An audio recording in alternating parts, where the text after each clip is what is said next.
Hi everybody, I'm Solomon, the Arkansas Diamond Miner. I'm going to make you a real quick video. This will be the second video in a series for the 4 main keys to finding a diamond out here at the Crater Diamond State Park. So I just made a video about material, you know, where to find a good material, how to harvest it, what to avoid, basically some good areas out here. So now we're going to do a video on method. By far the most productive method out here is wet sifting. You see me do it in all the videos. No matter where doesn't matter where I gather the material from, I always wet sift it. You know, you can find good material digging holes, you can find it in furrows, you can find it in the drains. Doesn't matter. You know, dry sifting is really not very feasible, but wet sifting is the way to go out here. You can find diamonds just surface hunting. They're not less common. I mentioned that in that first video. I think about 10% is the number. So it's about 38 degrees with a pretty good driving wind right now, but I'm going to attempt to wet sift over here. And there was a little bit of ice on the tanks earlier this morning. It looks like some of that's busted up and kind of floated down to the very end down there. But so anyhow, there's a little bit more to wet sifting than, you know, you don't just wash the gravel off. I'll show you the screens I've got, and I'll explain a little bit more about them in the video for volume.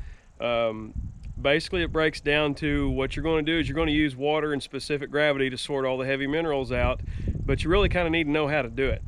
If you're new and you've never been out here before and you're preparing for a vacation, something like that, I kind of want to explain to you how a set of screens works. The set of screens that I have are a little bit bigger screens.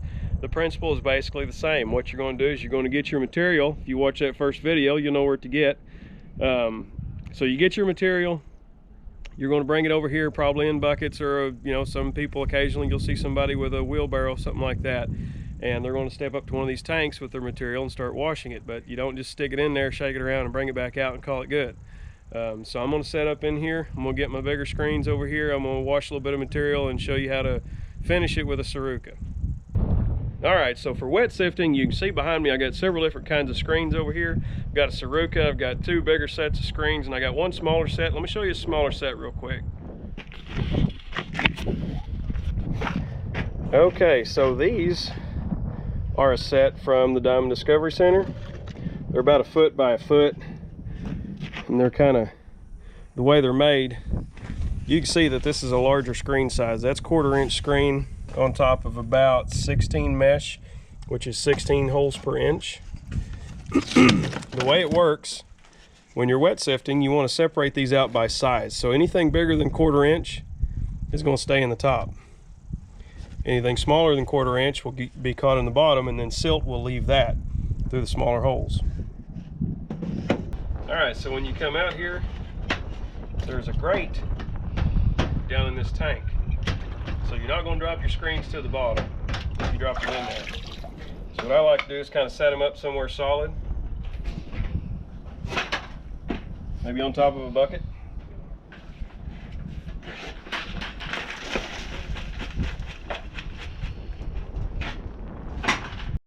So that's how you load one up with material. It's a little bit windy out here. Hopefully you guys can hear me all right. But so I've got my 2 screens stacked up, got my 1/4 inch on top, and it's full of the material. Lowered in that water, and just start working it through. You can pull your bigger rocks out, don't hit any small children, and just start working that material through your top screen.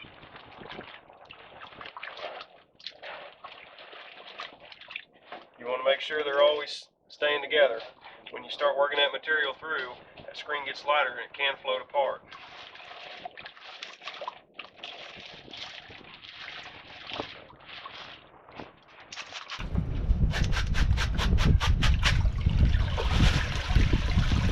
Alright, so I like to keep my screens together when I'm checking that top screen. What I'm going to do is I'm going to get the big rocks that are obviously not diamonds out of there. Always check your top screen. If you're going to find a great big one, you don't want to miss that. I mean, you want to make sure there's not one of those in here before you discard all this.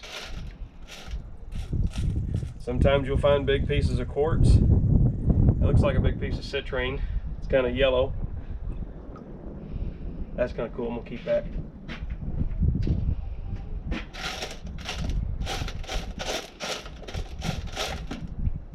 Alright, so I didn't find anything in the top screen.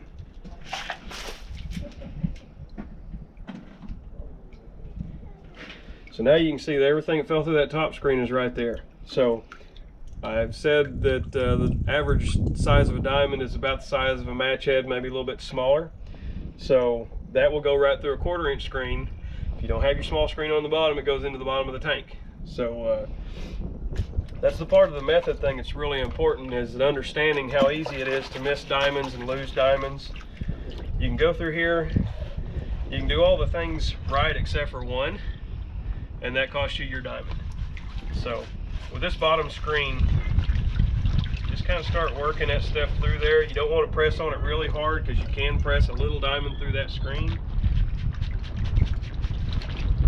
Now, you can, the idea is using specific gravity. You can center your material with a small set of screens with your bottom screen. It's a little bit more difficult, but if you'll take and make that loaf, do that side-to-side motion, and then tap it down flat, you can get all of your heavies to the center. With a screen that has a little bit of bounce to it, these are the tourist screens, so these have got a lot of wear on them, and you can see how that moves. I would really rather not center with this. I would use a Saruka, because Sarukas are made to handle a little bit more volume, and they've got a tighter screen on them. So I'm going to wash a couple screen sets, and I'm going to wash all the silt out of this bottom screen, and then we'll throw that in a Saruka.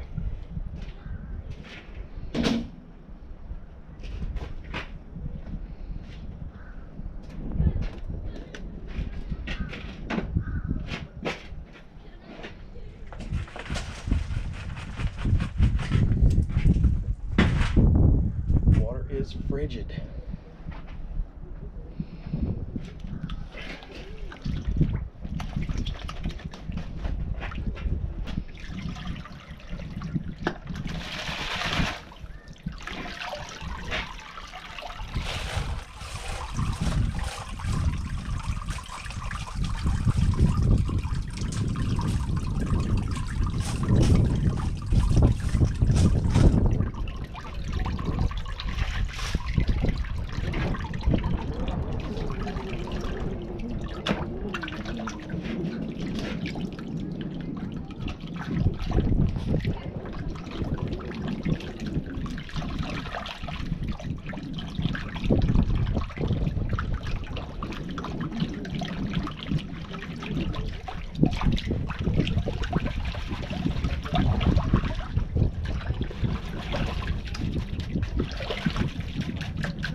Alright, so that's washed all the silt out of there.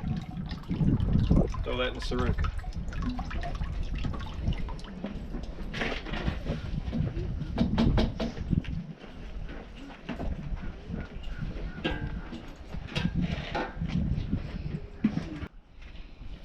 Alright, you can see I got a couple screenfuls into my Saruka here. So what you want to do, same thing you would do if you were trying to make a center with those small screens. And you've seen this in a couple of my videos. Basically, you're just making that loaf through the center, just like that. And as you're shaking and bouncing, all the heaviest stuff is sinking to the bottom up against that screen. So as you're making that loaf, you're also pushing all the heavies to the center. And as you turn it and make that loaf different directions, that's going to give you a good center right in the middle, all the heavies.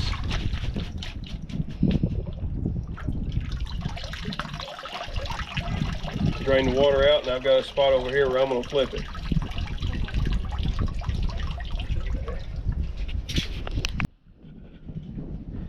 Alright, now we got the water all drained out of this. I've got a good flat spot right here to flip that Saruka. You want to flip it toward yourself onto a good flat spot. And that's going to show all your heavies right there in the center. So if you've got a diamond, it's not always going to work all the way to the center. It can be anywhere further out. It can be all the way out to the edge if that thing's got a funny shape, or it's got something sharp that's kind of hung it up on the side on the screen. You want to throw it on something that's flat, maybe got a little bit of a cushion. I use this old gravel. I have seen people that will use styrofoam or something like that. Give them something to flip it on. But so that right there will concentrate all your heaviest stuff, including diamonds, into one spot.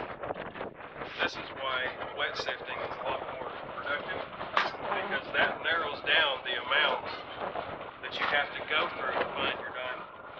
So what we'll do, we'll spend the day basically going through and wet sifting this material. When we harvest this, all these heavies come home with us.